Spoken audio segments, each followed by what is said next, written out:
బాల్యం ప్రతి ఒక్కరి జీవితంలో ఓ అందమైన వరం, ఓ మధురమైన జ్ఞాపకం. తెలిసి తెలియని వయసులో మరిచిపోలేని ఆనంద క్షణాలు ఎన్నో. ఇప్పుడంటే కలర్ టీవీలు, స్మార్ట్ టీవీలు వచ్చాయి గాని అసలు కలర్ టీవీయే కనిపించిన రోజుల్లో బ్లాక్ అండ్ వైట్ లో సాయంత్రం 4:30కు దూరదర్శన్లో ఋతురాగాలు చూసిన జ్ఞాపకం. శుక్రవారం వచ్చే చిత్రలహరి కోసం వారమంతా ఎదురు చూసిన జ్ఞాపకం. హీరో ఎవరో తెలియని రోజుల్లోనే ఆదివారం వచ్చే తెలుగు సినిమా చూసి సంబరపడిన బాల్యం.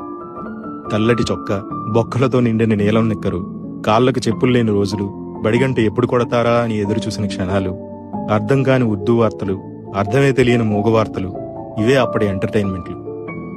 చప్పరించిన పెప్పర్మెంట్లు, చీకపడేసిన మామిడి టెంకలు, స్కూల్ ఇంటర్వెల్లో కొనుక్కుతున్న ఆశా చాక్లెట్లు, దోసిళ్లతో పట్టి తాగిన బోరింగ్ నీళ్లు, గంటకి ₹2 ఇచ్చి అద్దెకు తెచ్చుకున్న పొట్టి సైకిలు, అవే ఆనాటి మధుర జ్ఞాపకాలు. ప్రతి ఒక్కరి జీవితంలో ఎప్పటికీ మర్చిపోలేని మధురమైన క్షణాలు.